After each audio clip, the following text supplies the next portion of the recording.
حضرت اسامہ بن زید بیمار ہو گئے. یہ نبی پاک کے بڑے لاڈلے غلام تھے. حضور فرماتے تھے اگر اسامہ لڑکی ہوتا تو میں اسے زیور پہناتا.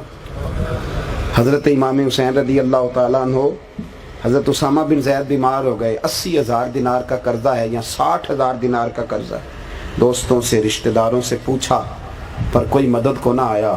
ساری عمر یہ آٹا گد ہے, لکھاں کیتے نہیں پیڑے, وقت آیا ہی تے محمد بخشا کوئی نہیں ہو بیٹھا نیڑے.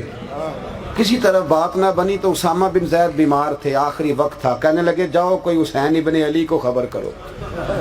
امام حسین کو یہ لاجپال پیر ہوتے ہیں, کہتے ہیں خبر ملی تو امام علی مقام دوڑے آئے. حضرت اسامہ بن زید رو پڑے, کہنے لگے آپ کے نانا کا نوکر ہو لیکن بیمار ہو گیا, مقروض نہیں مرنا چاہتا. امام حسین خادم کو بھی کہہ سکتے تھے گھر پیسے پڑے ہیں لے آ. سب کو باہر نکال دیا, خود گئے. 60,000 دینار بغل میں دبایا, چادر اوپر سے اوڑھ لی, اوٹ میں دبا کے امام حسین لائے خود. جناب اسامہ بن زید کے پاس رکھ کے جو جملہ کہا وہ شاندار کہا. کہنے لگے اسامہ رات کوئی پیسے آئے تھے, میں سوچ رہا تھا حسین کو تو ضرورت نہیں, یہ اللہ نے کس کا نصیب میرے گھر بھیج دیا. اب پتہ چلا ہے رب نے تیرے لیے بھیجے تھے, تیرے ہی تھے یار, تیرے لیے آئے ہیں. امام حسین نے بڑا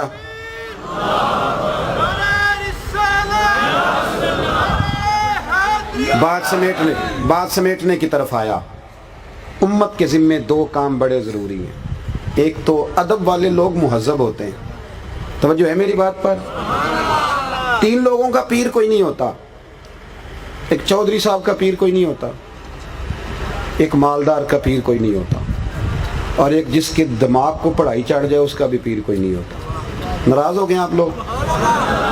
چلے ہو جائیں, میں نے تو ابھی چلے ہی جانا ہے, لیکن بات سچی کر دی ہے میں نے. یہ حضرت رومی کا فرمان ہے.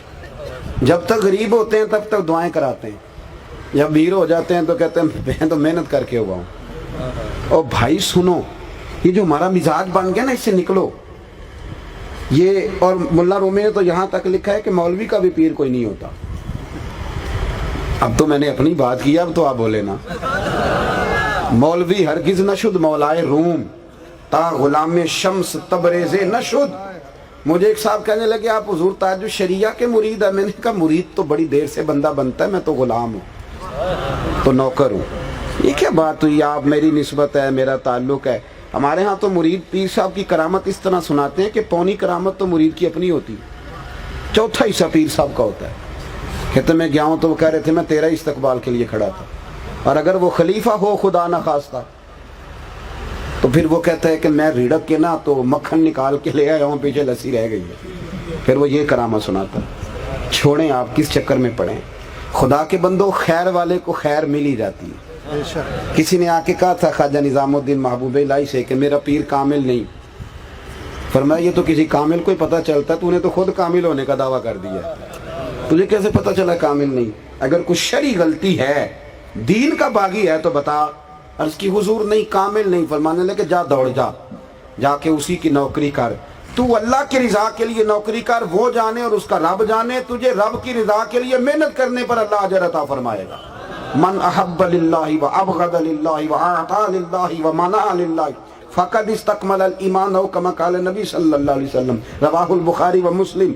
حضور نے فرمایا محبت کر تو اللہ کی رضا کے لیے, بغض رکھ تو اللہ کی رضا کے لیے, کسی کو کچھ دے تو اللہ کی رضا, کسی سے کچھ چیز منع کر تو پھر بھی اللہ کی.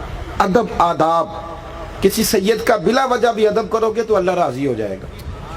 صحیح کہہ رہا ہوں. ہمارے ہاں ماحول نہیں رہا. یہ درویش لوگ ہیں بیچارے سادے جو کچھ کریں. اہل بیت نبوت کا ادب. اعلیٰ حضرت فاضل بریلوی رحمۃ اللہ علیہ نے فتاوی رضویہ کی 8ویں جلد میں حدیث لکھی ہے. نبی پاک علیہ السلام نے فرمایا جس نے عبد المطلب کی اولاد کے ساتھ نیکی کی. اور مزے کی بات یہ ہے حدیث کے راوی امیر المومنین سیدنا عثمان غنی ہیں. حضرت عثمان غنی رضی اللہ تعالیٰ عنہ راوی. حضور نے فرمایا جس نے عبد المطلب کی اولاد کے ساتھ نیکی کی وہ جب مجھ سے ملے گا تو میں خود اسے صلہ عطا کروں گا. اب بریلی کے امام کا قلم بڑا شاندار ہے نا, اعلیٰ حضرت حدیث پہ تبصرہ کرتے ہیں, کہتے ہیں صلہ تو بڑی دور کی بات ہے,